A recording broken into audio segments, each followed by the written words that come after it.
Hello and welcome. In this episode of the Cole Memo, I'm sitting down with the Dank Informer. Really quick before I send you into the episode, I wanted to play you something that I cited on the show, and I really should have just played what I was citing. And so I'm going to take this opportunity to play it now. So let's watch this clip and I'll send you into the episode. I will have this clip linked in the show notes for this episode of the podcast. You may be aware that much of the caffeine we consume in the United States in products such as sodas and energy drinks is not from the coffee bean, but rather is synthetically manufactured in China in mostly unregulated circumstances using dangerous chemicals, but you don't see breathless media reports about that or passionate legislators denouncing it. So that is not the part I cited. I think this is the part that I cited. Let's watch the video. And as for the argument that the Farm Bill did not intend to legalize intoxicating hemp, this claim is totally unsubstantiated. And from a legal standpoint, it's irrelevant, since the intent of a lawmaking body comes into play only if the statute is ambiguous. The Farm Bill is anything but. Its definition of hemp is plain and clear. In fact, if Congress only intended for hemp to be used for industrial purposes, then why did it drop the term industrial from the name in 2018? And why does the definition use a litany of highly specific scientific terms regarding compounds, including ones that cause intoxication, that we ingest? And what about those marijuana companies that are complaining about unfair competition? They have the same right to enter the hemp sector as anyone in this room. So I am about to play a clip from Rod Kite's speech that I think we should all agree on with regard to the approach to regulating hemp. And then I'll send you into the episode with the Dank Informer. So let's turn now to the three pillars approach to hemp regulation. As its name suggests, this model focuses on three distinct zones of regulation. 1, controlling access by minors. 2, quality control. And 3, proper labeling and marketing. You'll notice that none of the three pillars addresses intoxication. And this is because attempting to regulate hemp products based on the capacity to intoxicate is the wrong approach. It's a classic fool's errand. To begin, it's impossible to define intoxication in a way that's workable from a legal or a regulatory standpoint. I mean, what does it mean to be intoxicated? We all sort of know, right? But attempting to actually define it is necessarily impossible, and in doing so creates all sorts of unintended consequences. Focusing on intoxication is, in fact, what perpetuates the reefer madness hysteria of the 20th century. It promotes a phobia of cannabis intoxication as somehow different in kind or form and more dangerous even than intoxication by alcohol or caffeine or tobacco or sugar or any number of commonly used medications.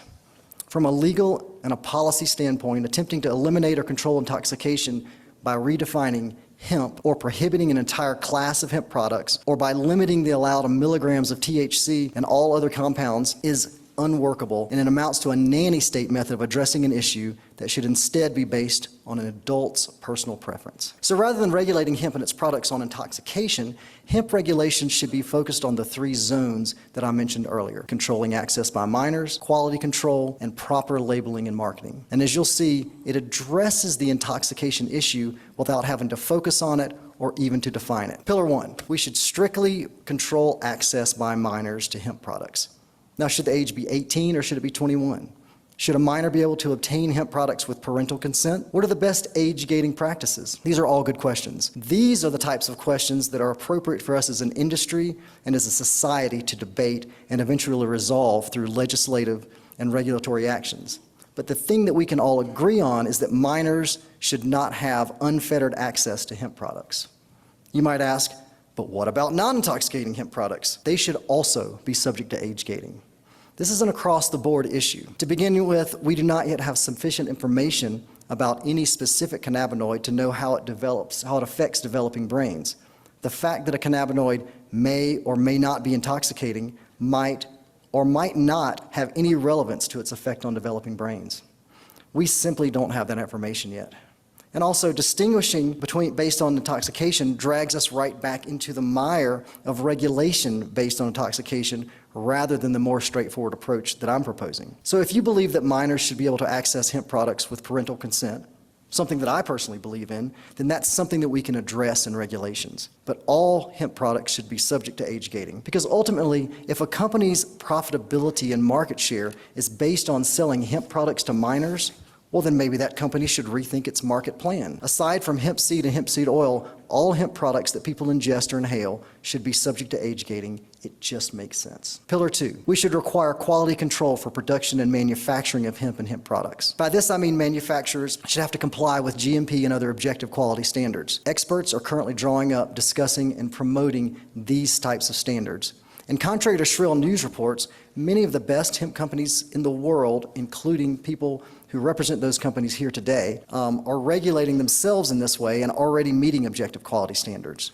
The specific standards we eventually land on and implement are up for discussion, of course, but the need for objective quality standards is non-negotiable. This will ensure that products do not contain contaminants, that they're consistent in their ingredients and formulations, and most importantly, that they're safe. Objective quality standards will also help the industry overcome its reputation for promoting so-called synthetic products. So for example, Delta-8 THC has been studied clinically since the 1980s. The primary issue with Delta-8 is not Delta-8 itself, or even the fact that it's created synthetically from CBD. As I mentioned earlier, most of the caffeine we ingest is created synthetically. Rather, the issue is that many Delta-8 products on the market were not properly manufactured, leaving behind an array of other compounds and solvents in the final products. And similarly, there are no overarching regulations about hemp production with respect to the use of pesticides, fertilizers, and the presence of mold, mildew, mycotoxins, etc. in the flowers and biomass. Objective production and manufacturing regulations focused on consumer safety will ensure that no one ever has to worry about their hemp products being contaminated, just as we don't have to worry right now about other products that we commonly consume being contaminated. Pillar 3, we should require informative, appropriate, and standardized labeling and marketing of hemp products. This will ensure that consumers are adequately informed about the products they're purchasing and using. Consumers should know exactly what ingredients are in a product and also the concentrations of those ingredients. Additionally, consumers should know if a product will likely cause impairment and/or fail a drug test. By the way, this is where the issue of intoxication is properly addressed, not in prohibitions, not in milligram caps or convoluted definitions, but rather via a straightforward disclosure so that consumers are properly and adequately informed about what they choose to consume. The same is true for advertising and marketing, and in a similar vein, individual states should not control or regulate labeling and marketing. This is an important point that often gets lost in the states' rights and let the states decide arguments that we often hear from cannabis industry advocates. The hemp industry deserves national objective standards and labeling regulation, just like every other consumer product. The current situation where hemp companies must create compliant labels for every single state, and where states are beginning to create their own state-specific quality standards, is inefficient, unnecessary, and fails to address the fact that, well, unlike the marijuana industry, the hemp industry operates on a national scale. The three-pillar approach allows adults to make an informed decision about the products they choose to purchase and consume while limiting access by minors and sidestepping the impossible task of defining and regulating products based on their potential to cause intoxication. To use an alcohol comparison, an adult can purchase a low-alcohol session beer, a nice bottle of wine, or a handle of hard liquor. The choice of potency is left up to the adult consumer, who can rest assured that the products are properly manufactured and that the label will provide sufficient information about the alcohol content and other ingredients to help her make an informed decision about what to purchase and how much to consume. Of course, alcohol causes both intoxication and a host of other health problems, and the fact that it's lawfully and widely available across many distribution platforms, including convenience stores, while hemp products are being decried as a public health crisis, is frankly insane. So I will have that full speech linked in the podcast description. Some of those things that were said are things that, the Dank Informer agreed with me on. And I think we actually agreed on a lot of different points. The reason I am obsessed with this topic is because, like it or not, wherever you stand on the topic of hemp, I have found reputable hemp companies, several, that are able to provide me their products in ways that, well, let's just put it this way. Hemp has given me more access to the cannabis plant as a consumer than I've ever had via any state-based program. I can get seeds, products, including beverages, ice cream, flour, edibles, whatever I fucking want delivered straight to my door. If that's not legalization, I don't know what is. Obviously, it's not perfect. Obviously, we need to figure it out. But the answer, folks, is not license limitations or relying, I think, on state-based cannabis regulations. Sure, they're a good start, but they definitely aren't perfect either. But we'll get into all that and so much more with the Dank Informer. Check out the show notes, folks, for links to, like I said, that speech and to connect with the Dank Informer. I hope you enjoy this episode of The Cole Memo.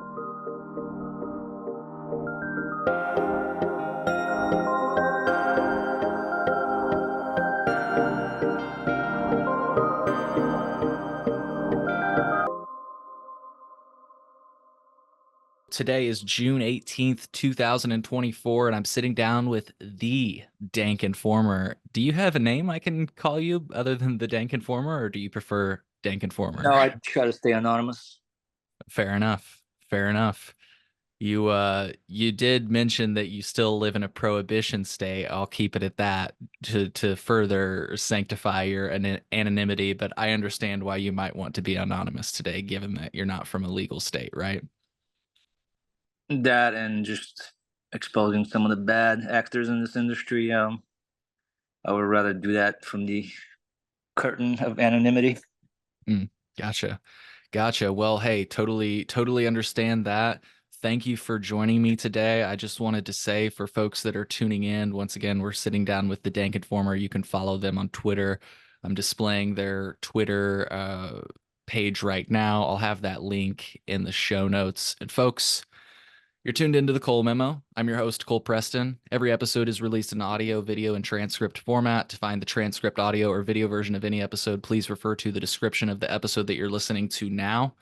Within that description, you can find a link that will take you to our website, which will display the transcript for this episode and the platforms where you can find this episode in audio or video formats. If you're unable to locate the episode description on whichever platform you're listening from, I get it.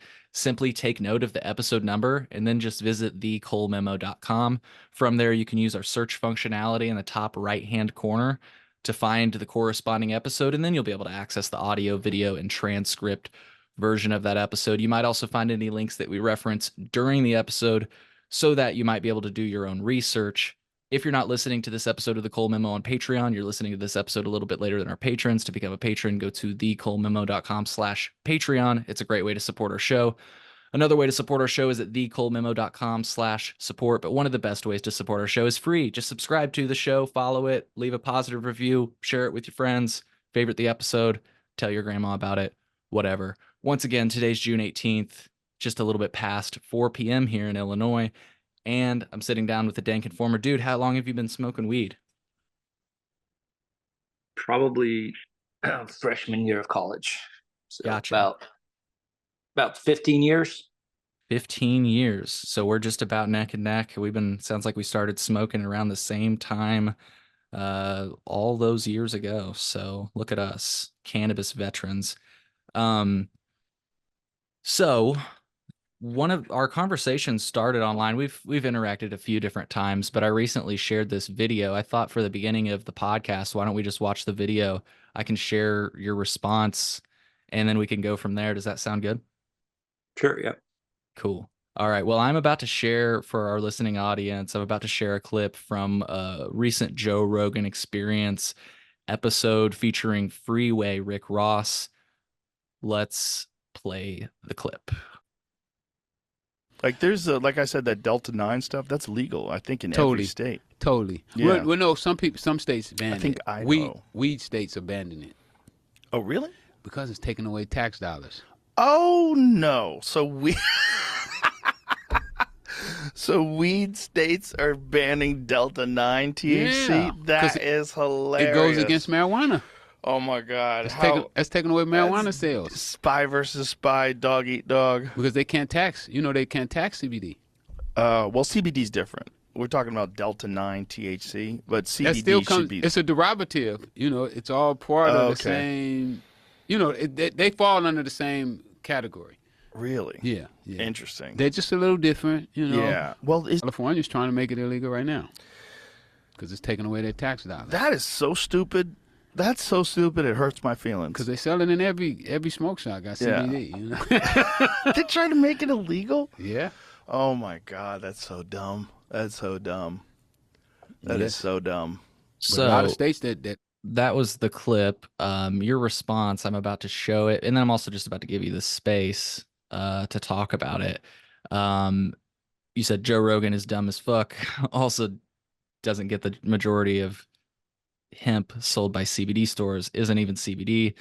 Surface level research by Joe's team again. It's synthetic cannabinoids and regular weed under the THCA hemp label.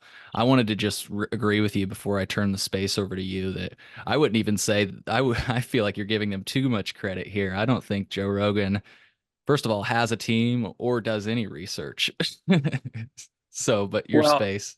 it's like what? Who's the guest on that that he's interviewing? Freeway Rick Ross. Yeah, what he basically said about CBD and THC are the same thing, just complete bad information there on his part. So hemp on its own is really just it's a strain of the cannabis sativa plant. So it's just a marijuana plant that is high CBD, low THC, right? And so it's kind of like, if you were to find 50 random seeds of weed and you planted them and you got 50 strains and some of these strains are going to vary in concentrations of cannabinoids, THC, CBD, and whatever other cannabinoids.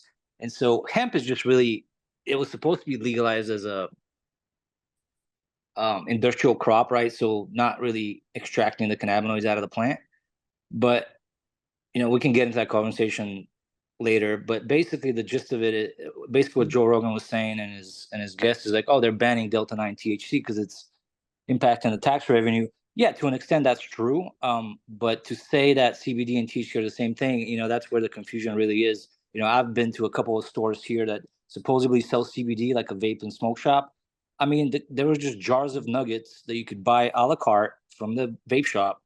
And I asked the guy, "Did you guys have any CBD?" And he said no. And I was like, "What the fuck?" Right? So it's like you advertise that you sell CBD in your vape and smoke shop, but it's all just hemp, basically marijuana sold under the hemp label. So, and you see that a lot. So a lot of people would advertise, "Oh, we are a CBD store," but really it's just a veil to not attract attention to that business that they're selling cannabis under the hemp label. Because at the end of the day, hemp is cannabis. I mean, it's the same plant. It's supposed to be a strain that produces less THC, by the hemp farm bill, the way it's written, right? So if I took two cannabis plants and one of them had low THC, one of them had high THC, the one with the under 0.3% THC would be like classified as hemp, but it's the same plant. Yeah. So there's a lot of confusion in regards to, like, you see all these people, whenever you see a bill in a state legislature that bans like synthetic cannabinoids like Delta 8 or like other chemically derived cannabinoids like Delta 10, Delta 11 THC or whatever, all these people come out of the woodwork and like, they're banning CBD. And it's like, they're not banning CBD, guys. They're banning you converting CBD in a lab to all these like unnatural cannabinoids that are not found in the plant. And that the reason that's happened is because the Farm Bill basically said you cannot sell THC that's more than 0.3% by dry weight. That's Delta 9 THC, right? But the Farm Bill also said any other cannabinoid, whether it's found naturally or not, is also legal. So these guys just kind of went ham with that loophole and basically said, well, shit, we can take CBD because we got all these hemp plants that make a shit ton of CBD and we don't know what to do with it. We can take all that CBD and chemically, there's just a chemical process, like a chemical reaction process, that you can convert that CBD to like Delta 8 THC, Delta 11 THC, Delta like 10 THC, and all these other cannabinoids that are not necessarily found in the plant, but they still get you high. And so they started basically working around that Delta 9 loophole because they can't sell Delta 9. They started chemically synthesizing these other THC isomers from CBD and basically pumping those out in like vapes and edibles. And that's where like the line gets blurry, right? Because the industry is so unregulated, you end up with a bunch of amateur chemists that are doing this stuff. So they're taking all the CBD, cooking it up in the stovetop based on some Reddit or YouTube article they found on how to chemically extract those cannabinoids, or how to convert the CBD to those cannabinoids. And then, they extract it and they put it in these vapes. Now, the dangers there are, anytime you do a chemical reaction like that, and I'm kind of paraphrasing Adam from Cantrip, you get all these byproducts. You get all these chemical byproducts that no one's testing for. Like there's no regulations in this industry, which is why if you look at not any, but the majority, I'll say like 95% plus hemp derived products, if you look at their certificate of analysis, you know how when you go to the website, there's like a labs and COAs link. Mhm. If you look at those certificates of analysis, the only thing they test for is the cannabinoid content. They don't test for pesticides. They don't test for like heavy metals. They don't test for like bacteria or any of these safety tests to ensure like the product is safe for consumption. But even if you did test for all those, you still might have chemical impurities that are not, something that you would regularly test in a regular cannabis product, because state, like for example, a licensed dispensary by state, like in Florida or New Jersey or Maryland, they don't sell this chemical stuff. Like they don't sell this chemically derived stuff. So they wouldn't be testing for like random chemicals found in the product, right? But you find those impurities in the chemically derived products from the hemp industry. So there's just really no telling what you're consuming because it's so unregulated. Yeah. And I mean, I did want to just say to your last point that, and I wanted to save the synthetic cannabinoids for a moment, so maybe we can return to that top. Yeah, let's return to the topic of synthetic cannabinoids, because I think that's the one where we're like We can shove that, yeah. very much on the same page. I wanted to start with a point that you started with that I think is good for the foundation of this conversation. Typically, when people think of hemp, they think of what I'm about to show, and this is from an old video from the government that shows a long fibrous plant that, just to get to brass tacks, is not usually used for consumption. And this is oftentimes people's argument against what's going on with the farm bill as of today. They say, this was never the intent. This was all about the industrial use of hemp, and this is what we would typically consider to be hemp.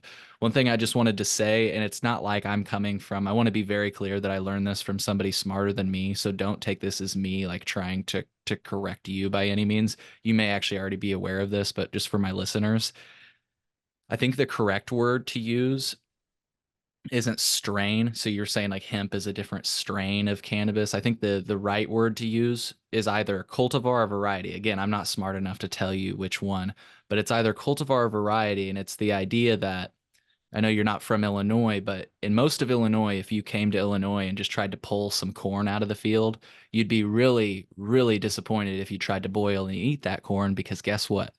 It's not sweet corn, buddy, even though it looks just like sweet corn, right? So you get the point I'm trying to make, where it's No, I like, think we're in agreement there. I think right. strains the word strain is synonymous to cultivar. I figured, yeah, we my were mind. right. I figured you were using that word because it's one we're all familiar with and everything else. But I just wanted to point it out, because it actually enhances the point that you were making, which is that this is the same plant, cannabis, but we've created two legal definitions, and I argue arbitrary legal definitions: hemp and marijuana, which are both cannabis. So you actually just said the distinction between hemp. It's that 0.3% THC. One of the points I wanted to ask about, and then maybe this can transition us into that conversation about synthetic cannabinoids, is, many people will say this wasn't the intent of the law. And I'll give you this. I tend to agree that Mitch McConnell and Donald Trump, they weren't saying, hey, let's legalize this so that people can buy gummies in smoke shops now, right? Or THCA flower. That's not what was going on. However, I don't think it's a stretch to say that there were lobbyists in the room that knew what was going on, because there is a clear difference between the 2014 Farm Bill and the 2018 Farm Bill. And that is the 2014 Farm Bill, in reference to hemp, it was called the Industrial Hemp Act. And none of these terms that you referenced earlier were found in the 2014 bill. The terms about I think the 0.3% THC was in it, but there wasn't this idea of derivatives and extracts and isomers and salts of isomers and all those other words that are in it. Those were all added in 2018. And my question to you before we go any further is, if not, like, I can't think of like, I'm not saying that I prefer to consume those extracts or Delta 8 or Delta 10 or Delta 8 XYZ, right? I don't want to consume those, but I can't help but wonder when people say this wasn't an intent of the law, why else were derivatives, extracts, isomers, salts of isomers, and things that we would consume be added to the bill? That's my question.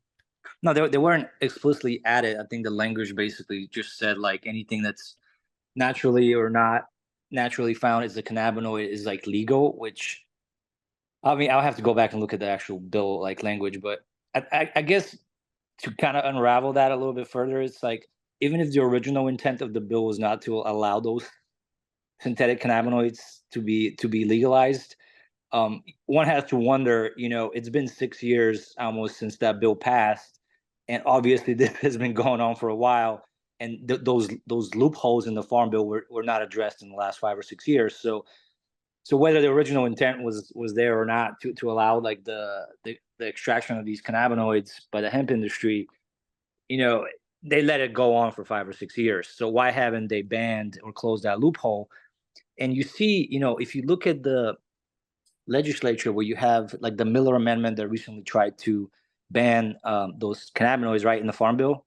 So if you look at that video from Congress, I mean, you have uh, representatives in the House that are basically saying, "I'm not for legalizing cannabis, but you know, the constituents in my district have made a business out of selling cannabis under the hemp label, so I'm not going to vote to ban these things." And it's like, how does that make any sense, right? Well, and I think that maybe leads us to this next point where it's like I think we do strongly agree on the fact that these a lot of times they call them gas station products, and what's funny is I'm about to show a video very similar to some of the content I've seen you post where you kind of go into these stores and look at what they have in here, and they've got products that I've never even heard of on the shelves. And I guess my thing, maybe this is a good segue to the synthetic conversation, and then we can end up with the, you know, natural weed with just a hemp sticker on it. You know, where the first place I ever tried Delta 8 was in a licensed Illinois cannabis dispensary. Yeah, I mean that's interesting. I mean, look, there's a way to like extract these cannabinoids or synthesize them, um, if you're like an actual chemist and you know what you're doing. But whether And I like whether those things should be legal or not, that's a separate story. I think the consensus is that like in an unregulated industry, you're gonna get a lot of these people that are just not really trained chemists that potentially could create harmful products, right? Right. And I guess my question is, and maybe this can segue us to, it's still on this topic here. I'm displaying, look at this Delta 10. This is in a gas station. Delta 10, which I've never even heard of. I think there's other Deltas too. Delta 8. There's the Delta 9 THC by Herb, which is, as you've pointed out, seems to be partnered with GTI. Yeah, I'm not Um, sure. I never got an answer on that, but Yeah, and I know somebody that actually asked Herb themselves, and they weren't able to get a very clear answer out of it either. So that's a little weird there. But just wanted to play that really quick. And I guess my question is, and I'll pull up the Ron DeSantis veto, but what did you think about the veto, especially in the context of synthetic cannabinoids? I mean, my stance is that I think anything that's chemically derived should be banned. I mean, there's hemp products that are natural CBD and Delta 9 THC. And so if you think about that whole 0.3% cap, it basically makes it a lot harder to legally make a Delta 9 THC product from the hemp industry, because you'd have to get like a lot of biomass. And what I mean by that is you have to get like 30 plants of low THC to like extract enough THC to make like some gummies, right? Whereas if you had like a high THC cannabis plant, it would take like one plant to make a meaningful amount of extract, right? But from the hemp industry, you got to get like a lot more biomass because it's capped at 0.3%. So the cultivar of cannabis you're growing is a lot lower THC. So basically, it kind of just restricts them from being able to access those like larger amounts of delta 9 THC. But there are legit products in the hemp industry that contain delta 9 THC and CBD that are naturally extracted cannabinoids from the hemp plant, Right. which I use myself because I live in a state that does not have a legal cannabis program. So I've been a hemp industry consumer for probably 5 years or so, and I've seen the evolution of that industry. And we can go into that in a second if you want. But yeah, that'll be kind of my closing point, as we'll be able to have a conversation about how this has affected us and helped us as consumers. But yeah, on the point, I've seen you tweet about it, and I've seen many people tweet about this Ron DeSantis veto, and specifically, people usually air their concerns. They say, hey, DeSantis is basically endorsing the sale of these synthetic cannabinoids with this veto. I guess my thing is this last page here, I feel like completely puts to rest that argument, but I'm just curious, what say you? well, there was like a whole leak, right, from the DeSantis campaign that said um, that he was doing this to gain favor with the hemp industry, hoping they would bankroll some campaign funding to fight like the Amendment 3 and the abortion on the ballot in November. Whether that's true or not, again, we're talking about leaks. Sure. But to the point, as far as DeSantis on cannabis and what his stance is, I just, the guy kind of just talks from both sides of his mouth. I feel like sometimes, because from what I understand, he was the one that allowed the smokable format Right. of flower to be approved, or he pushed for that to be approved as part of the medical program expansion in Florida. And yet he comes out and says, things like, I don't like the smell of marijuana and all these things. So it's kind of like, well, dude, I thought you were the one that pushed through the medical approval of the flower format in the Florida program, and yet you're saying you don't like the smell on the streets, but then now you're saying you're going to veto the hemp bill. So it's kind of mixed signals. Yeah. And I guess my thing, like, to your point, yes, he definitely has mixed signals. On one hand, he hates the smell of it. On the other hand, he allowed for smokable cannabis for the first time. But I just can't help but see similarities. Again, acknowledging that he's speaking outside of both sides of his mouth. I can't help but see the similarities between this statement he made quite a while ago, which admittedly he walked back a bit on January 18th, 2019, about the Florida cannabis industry. He said they created a cartel essentially. And he's talking about, I want to open up the market by allowing companies to provide specific services like growing, transporting, or dispensing. Does he actually mean that? I think we both agree no. But to hear him say that, and then this was in 2019, and then you bring it all the way back to 2024 with this veto of the hemp thing, I don't view it so much as an endorsement of synthetic cannabinoids or anything else. I view this as an endorsement of an open market approach to cannabis. And whether or not he actually means that, I think we both agree on, who fucking knows. But I just feel like these last things that he's saying here, oddly, and this might even go to your point even more, he seems to be quoting loosely a very well-known hemp attorney that I'm aware of. He's saying, look, I'm concerned that he says small businesses are the cornerstone of Florida's economy. While the goals are commendable, the bill would in fact impose debilitating regulatory burdens on small businesses and almost certainly fail to achieve its purposes. And he talks about the businesses that have emerged due to the commercial use of hemp. And this is the part I thought everybody would agree on: quality control, labeling and marketing and packaging, and retail sales. And this is the main part, making sure these products are sold behind the counter, they operate outside of proximities of schools and everything else, and to address all of the safety concerns, they're labeled, packaged, and they've got quality control. Yeah, I What do you? guess, it's just, I mean, that's basically like full blown legalization, which is Right. fine. But Right. at the end of the day, you can't have a state licensed market that plays by one set of rules, and then you have everybody else selling marijuana under the hemp label playing by a different set of rules. And it's like, you're both selling the same products. You're both selling Yes. hidden cannabinoids at the end of the day.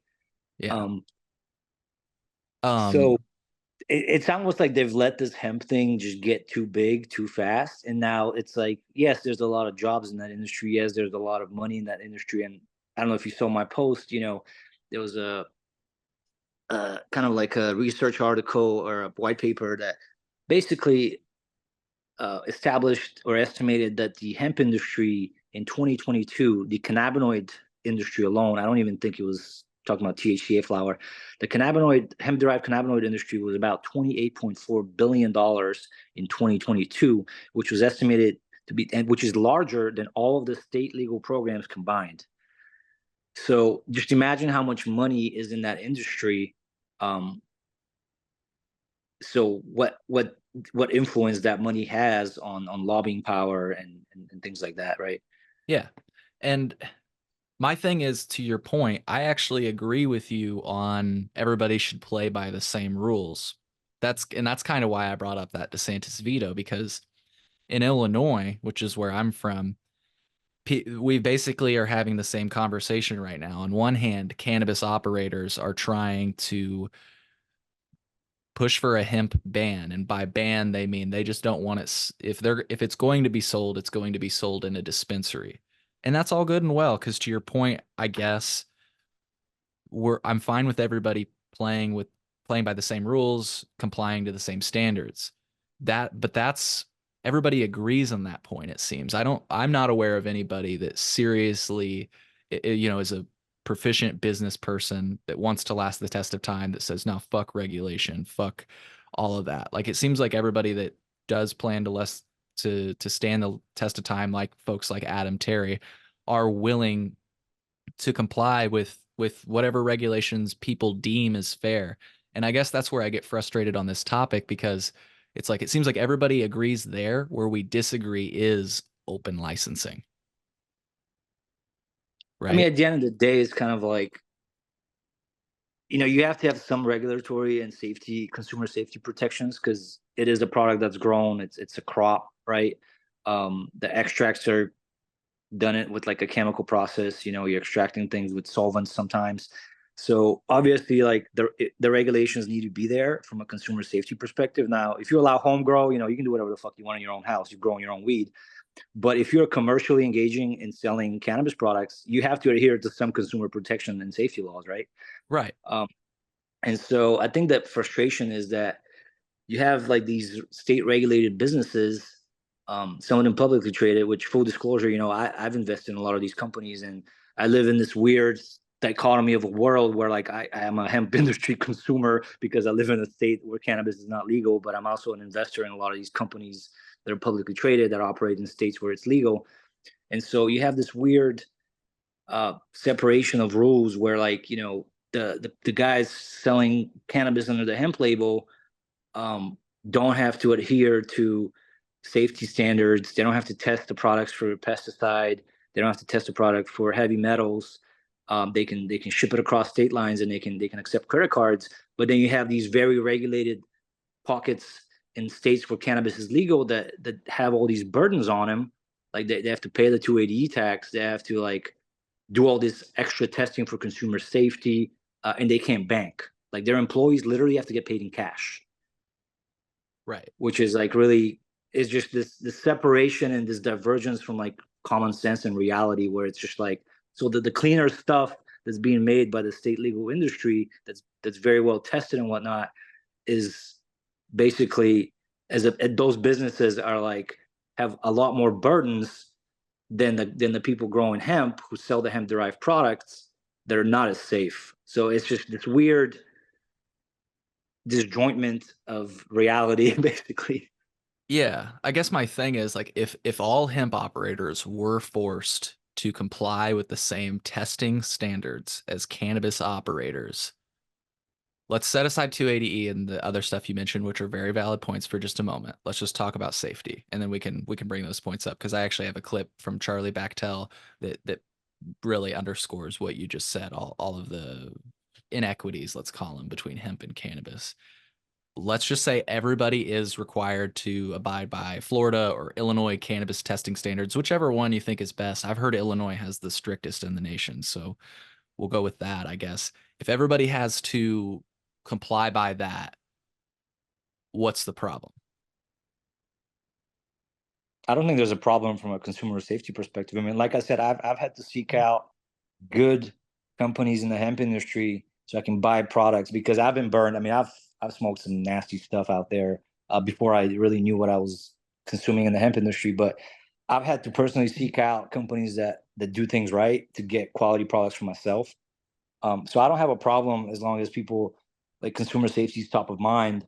I'm, my concern is always like I just want quality cannabis products that are like safe and like not full of like some garbage that's going to poison Yeah. me, right? And I think that testing part, if we can get everybody to, and it seems like even hemp operators that I speak to agree that they're open to being tested, and even some have said taxed at the same rate, which is pretty crazy because as you just mentioned, the taxes are much higher in many states on these cannabis products than on these hemp products. Like in Illinois, upwards 30% taxes, and then as you said, they have to In deal with California is even 280E. worse. So if you Oh look at shit. cannabis taxes in California, it's like you're getting $60 worth of product for like probably like 95 bucks. Oh, damn, that's gotta hurt the wallet. But to your like, here's my question on this. Like all of those points you actually let's play the quick clip from Charlie Bachtell real quick because it's gonna really underscore the point that you just made. All of the things that hemp can do but cannabis can't do. Charlie Bachtell from Cresco Labs. That industry can't possibly compete with an identical product, truly identical, being sold at a store that doesn't have to pay for a state license, doesn't have to comply with state regulatory structures and the cost of those, doesn't have to pay that excise tax, The can bank. take credit cards, Yeah. can raise capital, can go public on US exchanges, doesn't have 280E. One way or another, these two things have to be reconciled. So it might be an incredible opportunity that can't be ignored.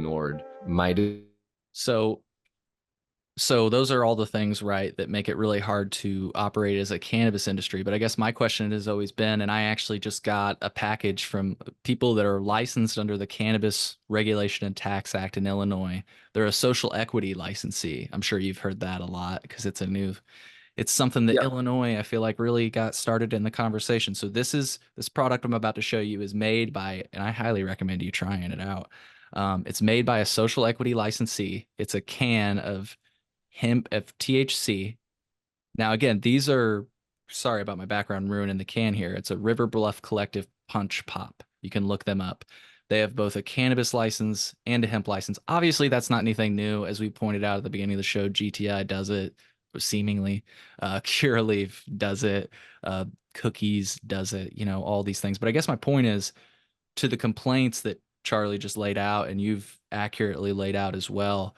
Like, it does seem like the difference between the cannabis industry and the hemp industry is that nobody is stopping them from reaping those benefits, right? Like this company just got into the hemp industry and they're financing their cannabis build out with their hemp money.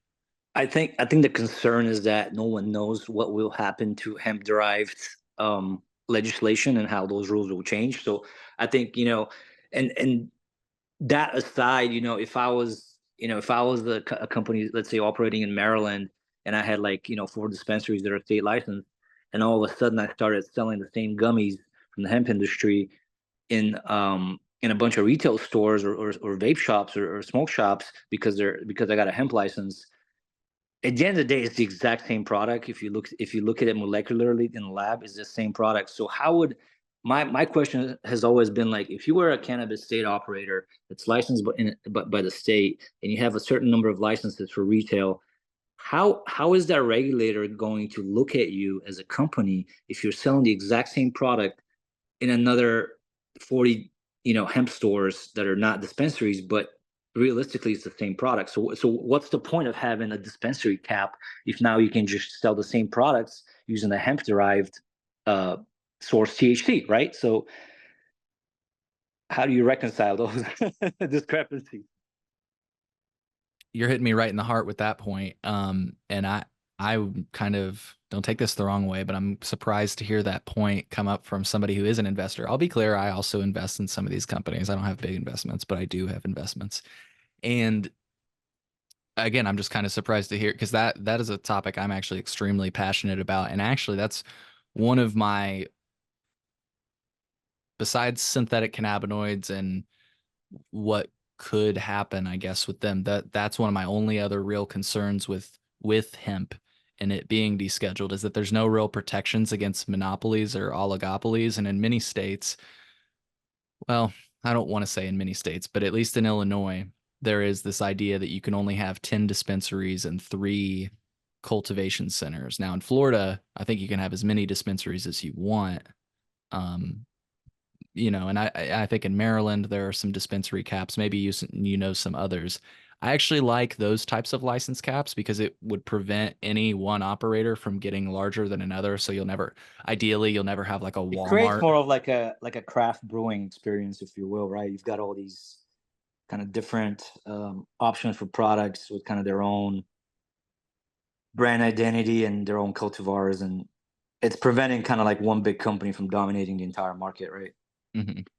Yeah, exactly. And that's something that I think absolutely should be addressed if we go forward with hemp. And that's what I Um, say. Some people say when they're like, "Oh, you're banning hemp because you want big marijuana and all these state licensed companies to dominate the market." And it's like, well, really, big marijuana, there's no such thing. I mean, the industry is so fragmented. Every state has different rules. Maryland, you can have 4 retail stores. I think New Jersey 4, Illinois 10, like you said. Um, Florida, I think you can have unlimited, but they're about to dole out a bunch more licenses as well. There's a good number of operators down in Florida as well. So every state's very different. They have different caps. And to say that like there's like big marijuana, it's almost like hemp is the bigger industry from a dollar amount perspective.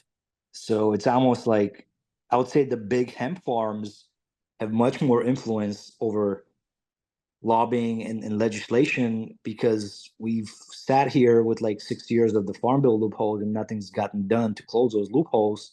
Yet we have, representatives in Congress who are outspoken about being anti, adult use marijuana or cannabis, but support the hemp industry. So, it's just, it doesn't add up. Sometimes it just doesn't add up. yeah. Yeah.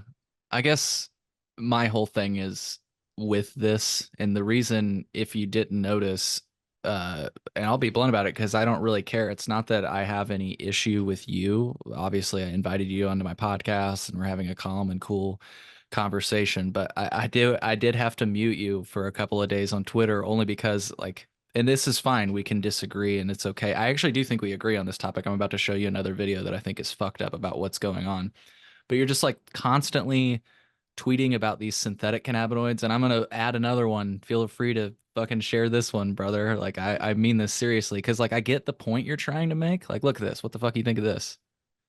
I don't even know what that is, man. Right? Okay, so we're obviously on the same page. That's fucked up.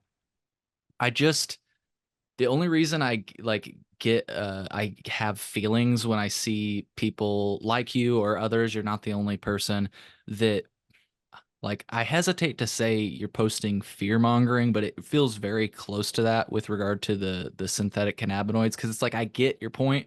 I would never consume those either. I don't know anybody that does, frankly. Like, whenever I go to the stores around me and I see those products, the one thing I don't see is anybody actually buying those fucking weird Well, ass products. unfortunately, I have consumed bad vapes a couple years ago before I knew any better. And the reason I started kind of going off on the hemp industry, and if you kind of see, I think I came off wrong in the beginning. I was kind of casting a wide net. I was really more concerned with like the synthetic stuff and the Yeah. stuff that's just not natural, not so much like I've said previously. I have no problems with naturally extracted like CBD or THC, whether it comes from a hemp plant or not. Hmm. But all these, so THCO and like HHCO are like acetates of the THC and HHC cannabinoids, and those things basically have the same effect as vitamin E acetate when vaporized. So it's the same thing that would cause like the vape lung epidemic, right? Where you get toxic gas in your lungs that damages your lungs. And those acetates were in fact sold by a bunch of these hemp companies.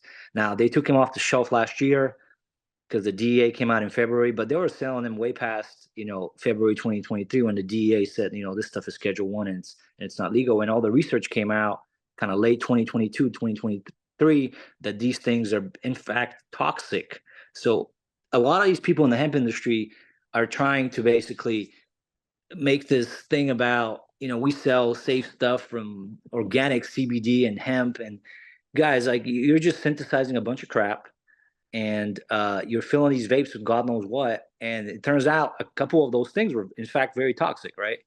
And so that's kind of what I'm trying to educate consumers about, is that there is a clear line between good products from the hemp industry and bad products from the hemp industry, but a lot of them are full of these synthetic cannabinoids. Like, you walk into a store, like you said, it's like THCP, THC11, THCJD, THCH. Like, no one's ever consumed these things from a cannabis plant. Right. Yeah. So, yeah, I mean, my beef is really with these synthetic products because I've accidentally consumed them myself, and I've had some lung complications myself.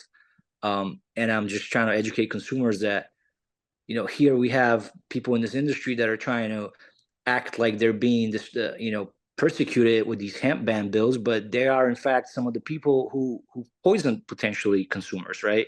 Yeah. So I And think that's why I kind of made a comment too. I'm like, I think it's time for like the people that do things right in the hemp industry to separate themselves from the people that do the wrong things in the hemp industry. yeah. And I agree with that. And, I think you're making a great point here, and I have admittedly seen you like walk it back, I guess, because I almost saw you give an endorsement of Cantrip, and you're like, see, this is my point. I want the naturally derived hemp. That was your perspective, and it's like, okay, well, I get where you're coming from, but if I could just quickly wrap up, because I didn't want it, and you can probably tell by my tone of voice that I'm not attacking you, but where I'm coming from is I feel, and I think this is going to hit to your heart as well. I feel that what hemp has done, like it or not, from the people that are critics of it, it has given me more access to the cannabis plant than any state program has ever afforded to me. And if I could just quickly elaborate what I mean by that, I love getting it delivered to my front door. That's amazing. Why can't we do that in the state of Illinois? It's crazy and I know that that's a Oh, I regulatory agree. I thing. mean, I that's what I said. USPS delivers your weed, so Yeah. I've gotten two in the mail. No purchase limits, no dosage caps per se. I mean, people, they regulate themselves on dosage caps. I've not seen anybody go wild with it. But this can, for example, what I love about this can, 50 milligrams of THC per can. Not for everybody, right? But hey, it's awesome. And guess what? I wasn't limited. My fucking fridge is full of them right now. And I wouldn't have been able to do that if I would have gone to the dispensary. They would have been like, oh, Cole, you can only buy 5. And it's just Yeah, like, my fridge is the same way. I've got like about 25 cans in there. so it's like I wish we could somehow take all the good things from hemp and address what we perceive to be the bad things. And I think we both agree it's this synthesis. Adam said it much better than I think either of us can. How because he's a chemist, right? So I'll have to put a link into the episode of the Dales Report we're referring to. So, folks, if you want to see the episode we're both referring to and hear Adam kind of break down concerns it sounds like we share, I'll have that episode in the podcast description. But I just wanted to say that really quick, dude, before we went any further and got to the natural cannabis part, because that's really where I'm coming from. It's not like I love Delta 8 either. Like I said, I tried it once in 2019 at an Illinois dispensary. I was like, I don't even feel like I'm high right now. Not really with it. Never tried it again. I only know one person that actually uses it, and I met her at a protest against the hemp ban in Illinois because she uses them medically. Like, she takes little Delta 8 tablets. First person I ever met that says I prefer Delta 8. She's an older lady, wheelchair bound. I hope to have her on the podcast sometime in the future. But again, just to wrap what I was saying, that's where I'm coming from. It's just like this freedom. And I felt like you definitely agree with me where I'm coming from. It's this freedom that it's afforded me as a consumer that I feel I've never had via any state I've visited, because I've gone to multiple at this point. Yeah, I agree. I mean, unfortunately, the formats are not as a little bit limited compared to what you would find in a legal dispensary, but there's still a good variety, right? Yeah. And so I guess my point with the synthetic, with all the synthetic stuff, and then we can move on to, unless you have more things to say, I'll give you the space. My point No, with the let's hit synthetic the let's hit stuff the is let's hit the real stuff. for sure. I just want to do the, yeah, closing with the synthetic stuff. I really think the answer is, and I know that DeSantis may not have meant it, but I think the answer is on those last pages of the DeSantis bill where it says, I think the answer to the synthetic cannabinoid issue is that the legislature should set standards and test, including random unannounced inspections, standardized and repeated testing. I'll share my screen so that people can read along. Dosing, packaging, blah, blah, unit purchase caps, which I disagree with, as we just said. I don't believe in purchasing caps, but I guess if that's what they want. Labeling, marketing, packaging. And then this one thing, they've got to be behind the counter. They can't be sold to kids. I wish that that's the actual conversation we're having right now, but it just doesn't seem we are. Anybody in this, it's the only answer it seems is no, we've got to ban hemp. And if you want to sell anything from the cannabis plant, you need to be licensed under your state cannabis program. Would you agree that that seems to be or am I painting with a broad brush? No, yeah, I mean, it seems like he's asking for some clarity on regulations, so you're not just full But I outright guess, banning everything. would you agree that like I see like the Dales report, yourself, am I wrong to say that like it seems like the answer from a lot of the investor crowd isn't to welcome these people and say, "Hey, you want to fucking try to work with the same standards as us? Good luck." So like, one of those Delta operators would fail testing because they'd have acetones in their shit and then they wouldn't be allowed. It seems like that's not the answer. The answer is just, no, you're not allowed to sell it at all. We are the cannabis licensed people, right? In other words, Yeah, this I mean, it's debate just doesn't seem to be about public safety, actually. It seems to be about license limitations. it's just the enforcement part is just, I mean, the DA hasn't enforced the thing. It'll be almost, typically it's what you see in legislations. It's like, ban it all and then we can walk it back. Although, that's not necessarily what happens. But I mean, I think, personally, like I said, I think all the synthetic chemically derived stuff should be banned. Like you should not be taking CBD and converting it through a chemical process to Yeah. create these unnatural cannabinoids.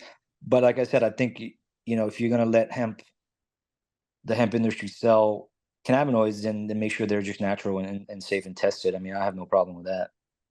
Um, Again, but it's just like I don't know how that's gonna get reconciled from a licensing perspective and who gets to sell what, right?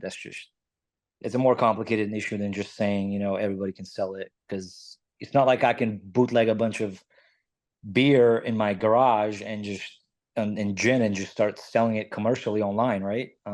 Right. But the difference here, I guess, if I could just, yeah, to put a cap on it to your question there, like in Illinois, if I wanted to open up a cannabis business tomorrow, I could not do that. But in Illinois, if I wanted to open up a hemp business and start selling these sodas, I've talked to the Illinois Department of Agriculture. They said, Cole, if you would have submitted an application this morning at the end of this podcast, you'd be walking out with a hemp license. And I'm just like, why isn't cannabis licensing like that?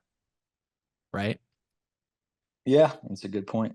And it seems like the answer always is, and then we can just transition. It'll probably be pretty quick wrap up on the natural part, and then we can get out of here. Um, it seems like the answer to what I just said is, well, if you have open licensing, look at Oklahoma, look at Michigan, look at Oregon. They did open licensing, and guess what happened, Cole? The prices hit the bottom of the barrel. People lost their shirts. Everybody went out of business. And I say this not to be heartless, but it's like, so what? Restaurants, we all accept that 80% of restaurants go out of business within the first 5 years, and nobody's pushing for license caps on restaurants, right? Right, but But eventually, what you see happen, and if you look at, I think New Mexico is a good example. That's a pretty much unlimited license market. They've got like 1,000 dispensaries. Everyone is losing their shit in that state. And what you see happen naturally when you have a unlimited market like that is over time it will evolve and it will consolidate, and you will end up with some big players that, economies of scale have to hit at some point. Like, you can't keep selling products at a loss, competing at bottom of the barrel prices. I mean, just look at what happened in Canada with all the overproduction, right? So at some point you end up with industry consolidation, where you have to have that reduced overhead and the benefit of economies of scale to really compete, because otherwise, everyone's selling things at break even or at a loss. Right. And But people go out of business. that brings us back to the point you brought up earlier that really hit to my heart. I think combined with an open license approach, you have to have entity per entity ownership caps. So Let's you have can some only caps, yeah. right, right. But I So mean, even if you look at alcohol, there's a reason alcohol is regulated the way it is it's in a lot of states, right? It's like an entity can only have two liquor licenses, or an entity can only have like a couple beer or wine licenses. Like, you can't, right, I've got Costco in my state, and only two of the Costcos sell liquor because that's the cap. There's yeah. 10, 15 Costcos in the whole state, but only two of them have a liquor store. Um, And see, so that's you brought up a very interesting point there that we could just briefly touch on. A lot of people say, well, I know there's a lot of discussion about rescheduling cannabis right now. A lot of people say, why don't we deschedule cannabis like alcohol and tobacco? And sometimes I add, they should schedule it. sometimes I add though, and hemp, because that's descheduled too. But to your point that you just brought up, as you say, that doesn't mean Wild West. And I don't know why we can't figure that out. Like, it seems like that's the part that we're struggling to grapple with. Like, alcohol is descheduled, yet it is also still highly regulated.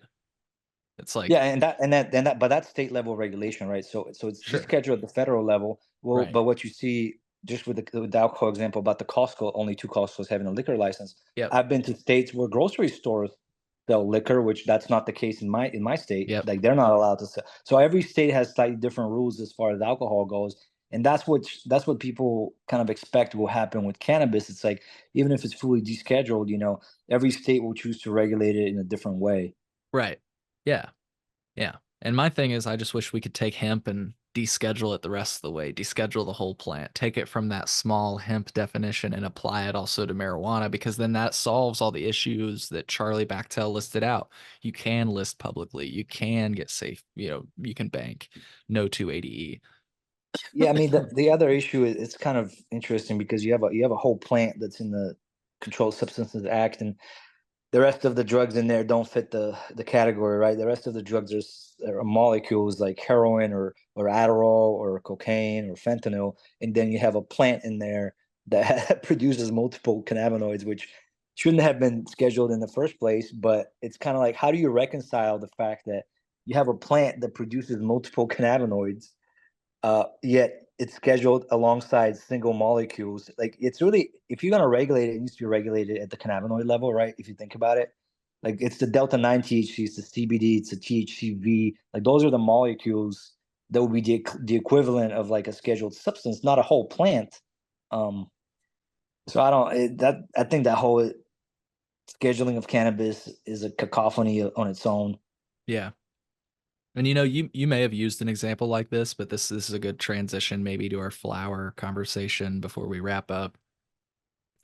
Somebody actually gave me this example last night. Just last night, I was smoking with a good friend of mine who's just like me. He'll buy some of these hemp products. Like, there's a local Illinois hemp operator that sells some of the best fucking ice cream you can get. I'm sure they deliver to where you are. They're Jane and Mary's if you look them up. 75 milligrams in a cup of ice cream. You can get lower dosed if you want, but as you can tell, I'm a high dose guy. Um, anyways, what he told me last night, he's like, "Well, Cole, not that he thinks those products should be legal or illegal. We all love those products. But he said, he's like, I was thinking about this, and it's almost like if you got licensed you get a liquor license, right? But then somebody comes up with this new beer well, it's beer, it's ethanol, but it's not, it wasn't derived the same. So now they're allowed to sell it anywhere without a license.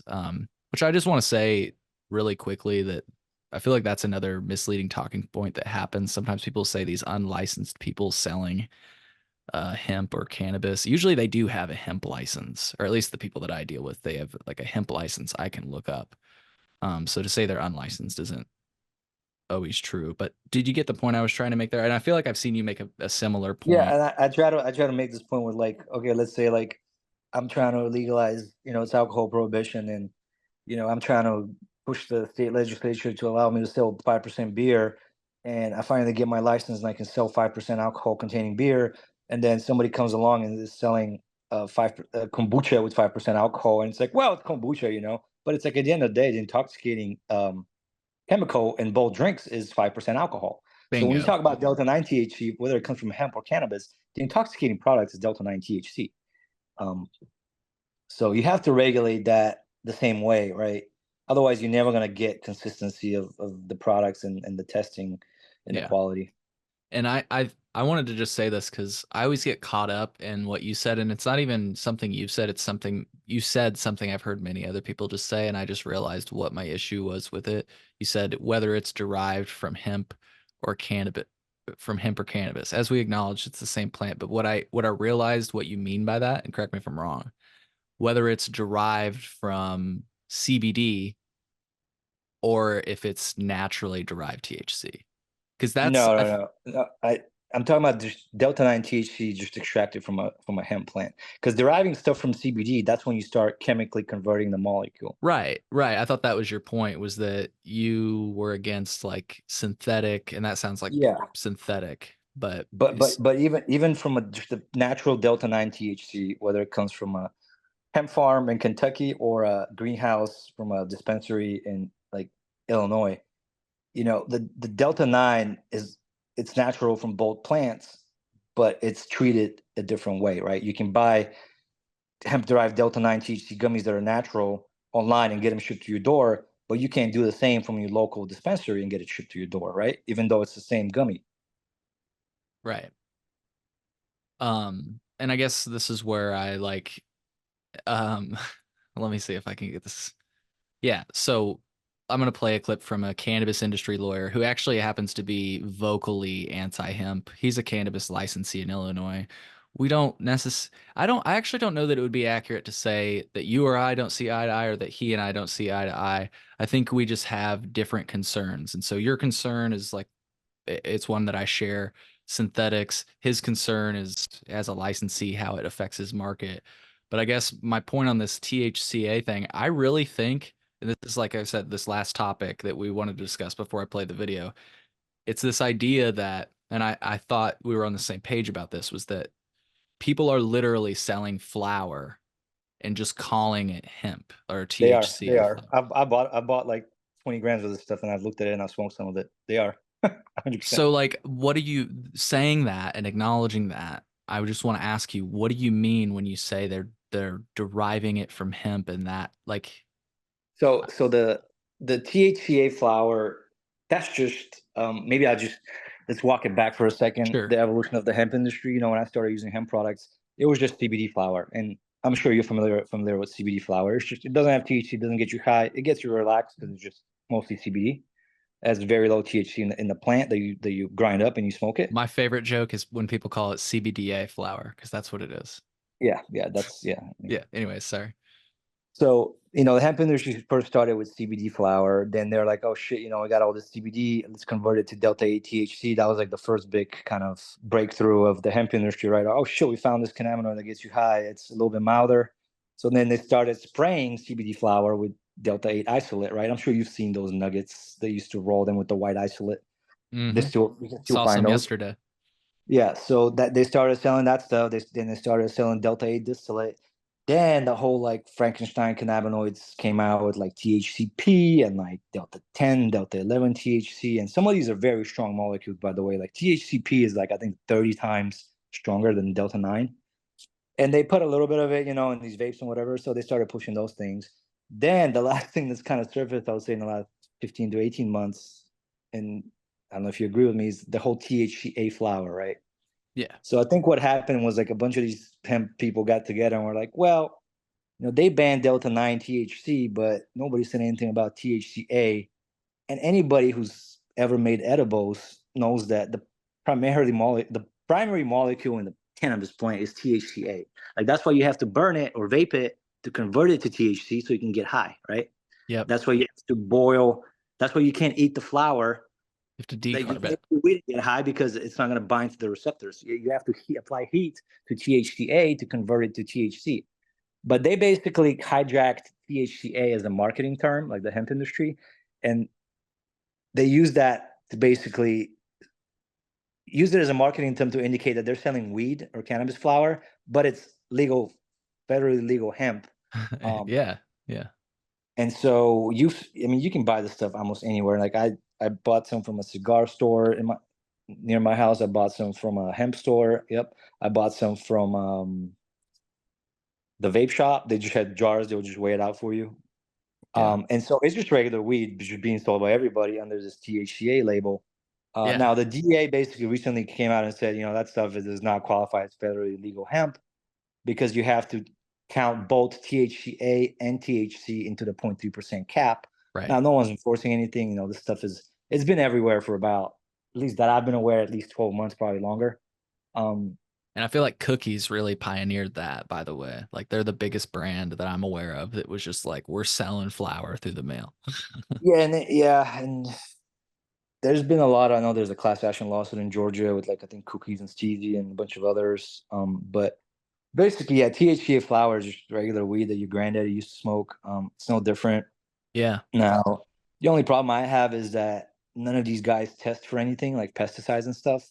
Like pretty much every certificate of analysis I've seen, most of the flower is coming from California, Oregon, North Carolina, and Tennessee, at least what I've seen. And basically all of the certificates of analysis just basically say, here's how much CBD and THC is in there. And there's no pesticide test, there's no heavy metals, there's no bacteria, there's no mycotoxin, which is like fungal toxins. So it's more or less, I would say, what you would get like 15, 20 years ago from the illicit market, right? But it's grown at such scale and so out in the open that I feel like it's even not as safe as what you used to smoke 15 years ago. Because it's grown under the protections of the hemp industry, it being hemp. And so nobody, the fact that they're not testing for pesticides, I mean, that should tell you that there might be pesticides in there, right? Because it's like, why wouldn't you test your product and show your consumer that there's no pesticide? It's almost like this stuff is grown in these massive hemp farms. Then it's kind of shipped to these e-commerce platforms that drop ship it to your house, and it's regular weed. But it wasn't stuff grown in some dude's closet with 10 plants that he took care of them. It's stuff that's out in the wild on multi-acre farms, and while some of it might be legit weed, which I've seen some really good stuff out there that I bought personally from like Tennessee farms. Again, like unless I went to a lab and tested it myself, there's no guarantee that it has no pesticide in it. So that's my only concern there. It's kind of like, okay, if you're gonna sell this stuff and you claim it's legal and it's regular weed and you want to sell it under the hemp label, at least test it. Like at least make sure your consumer has some like safety protections. Yeah.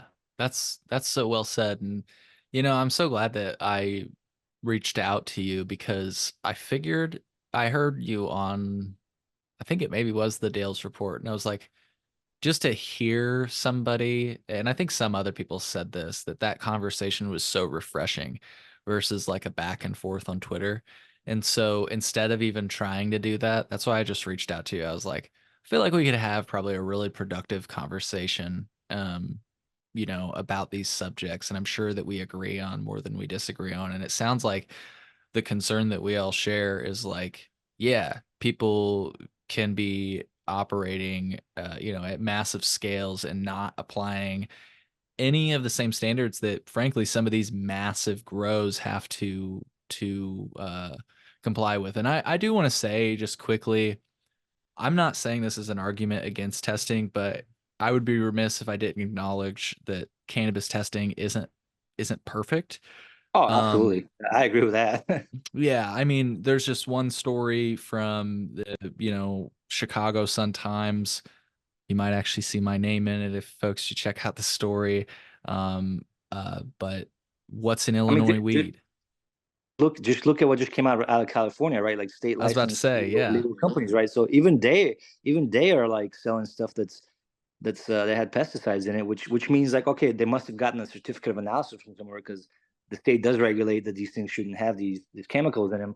But did the lab that actually tested their stuff, like, are their instruments even calibrated? Did they even detect stuff, or were they just bad labs, or were they like purposefully, you know, possibly falsified certificates of analysis, right? So it's just like there's no Well, and guarantee either way, but it's a step in the right direction, right? Just having the lab test your stuff, like you should at least yeah. um, have at least some level of protections. And I think the federal government really needs to step in and basically institute some standards like through NIST, and start certifying these labs through NIST, which is like the National Institute of Safety and Standards, and just start basically certifying these labs and checking them, because until you require people to test their stuff and then have the government certify the labs, because the government will be like, they'll go in there and basically make sure their laboratory equipment is calibrated. They would get samples from them to validate that the lab equipment is producing the results that the NIST equipment is also producing. So it's basically cross calibrating the equipment between like multiple labs. Until the government starts doing that, I don't think you're going to see like very high compliance and like 99% of like consumer safety like being addressed through like labs alone, right? Like those labs have to be certified by like a regulatory body that checks them and Yeah. validates that their equipment is actually functioning properly and spitting out the correct results. Well, and another huge issue that was pointed out to me from Chris Becker, who's part of somebody with the Honeybee Collective. I don't want to say he's the owner, but he's definitely, somebody there. He's up high up at the Honeybee Collective. And he had tweeted to me once, don't forget that companies in many states get to select their own sample to give to the lab. There's no random or independent sampling in most states. And that's one thing that I have never understood. It's interesting. What they call it in Illinois is third party independent lab testing. That makes it seem like you have no idea who they are. They're independent from you, but it's like, no, it's very much that you pick the lab. Like, yes, it's a third party, and yes, they're independent from you, but you shop for that lab. And there's been many reports of lab shopping. So like you say, yeah, Yeah, cannabis it testing in leaves room for general bad just needs actors for reform. sure. Yeah, it leaves room for bad actors, but I think, if you have labs regulated and kind of certified by NIST, which is National Institute of Standards and Technology, and then you have your state regulatory bodies go and randomly sample these products and run them through the tests.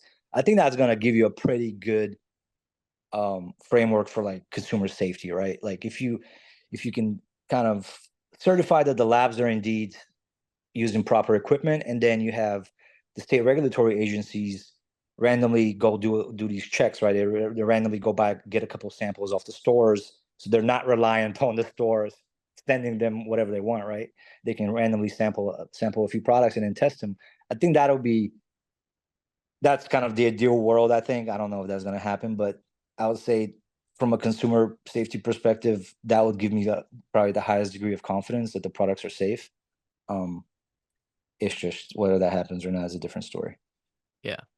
Well, hey, let's bring this to a close. I want to play the clip that I promised just because I had it queued up and I don't want to, not play it. It's only a minute long. We basically already made the point, but this is from the cannabis industry lawyer that we were speaking about. So let's just watch the clip. If you go and buy weed at your medical dispensary locally or at your adult use dispensary, it's probably going to be hemp. The vast majority of the ones that you see in an Illinois dispensary qualify as hemp. They'll be in Missouri too.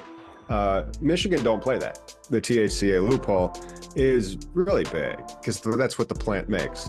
So the plant is making hemp. It's not marijuana until you light it on fire. Would you agree that maybe some people are just slapping on a THCA sticker and selling weed right now? Yeah. Under this loophole? As you just said, the dispensary carries these products too. I think some people get confused.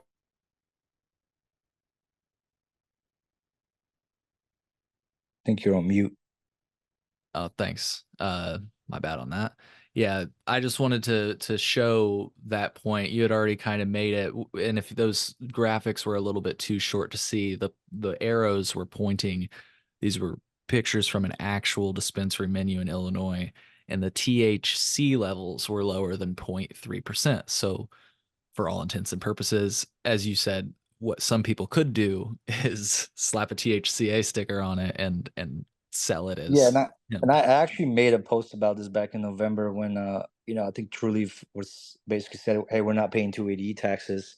And I yeah, started looking into this THCA stuff, and I was like, well, technically, a couple of their products would qualify as hemp because it's just a cannabis plant that just, it's funny because the THCA, like, it'll naturally convert to THC, just slowly, right? right. And depending on, like, okay, if you grew it outdoor, it was a hot season, right? You're gonna get more of that THCA converted into THC before you harvest. So it really comes down to like climate control and when you harvest and like how long has the plant been in the flowering stage, right? All these things, right?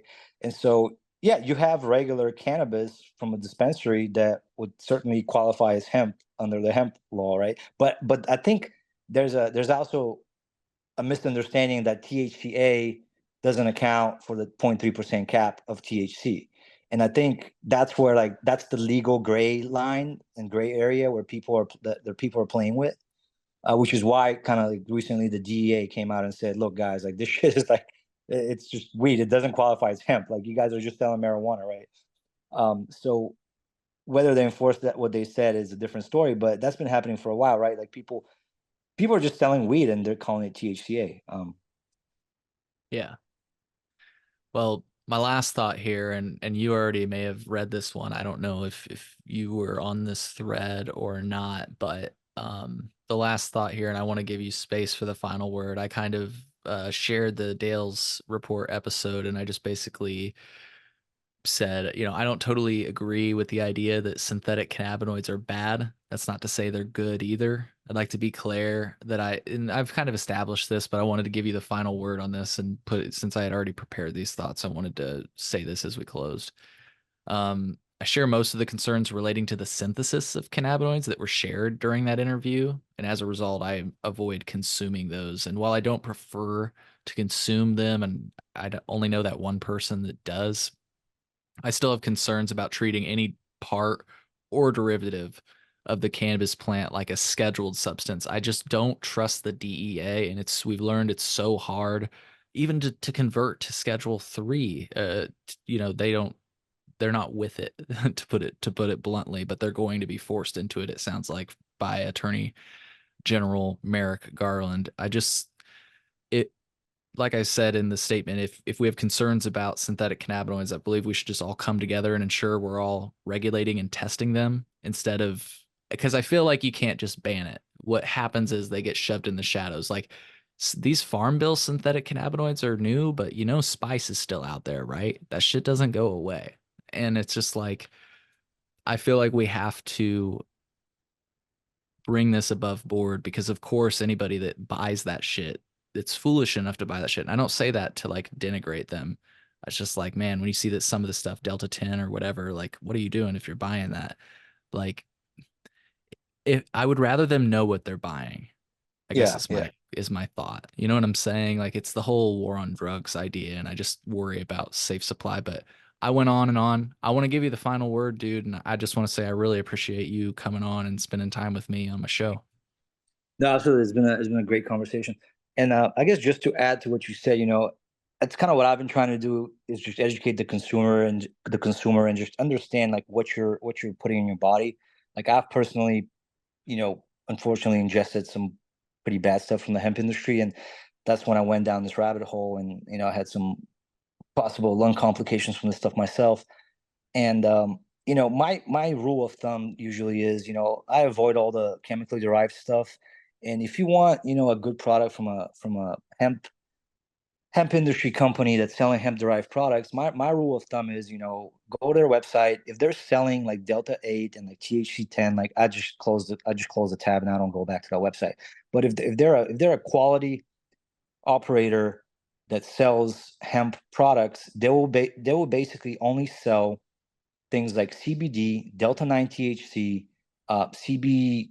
G, CBC. These are actually natural cannabinoids in the hemp plant as well. So if you see a company that sells like the Delta 8 stuff, like THC 10, like THC 11, that's when you know like you're kind of treading into like dangerous waters. And so, just keep that in mind. And, if you want to buy the hemp products, just make sure you're getting like naturally sourced products from the plant itself and not chemically synthesized things. Hell yeah. Well, once again, folks, I just wanted to say you can find it in the podcast description. I'm sitting with the Dank Informer. You can follow them on Twitter.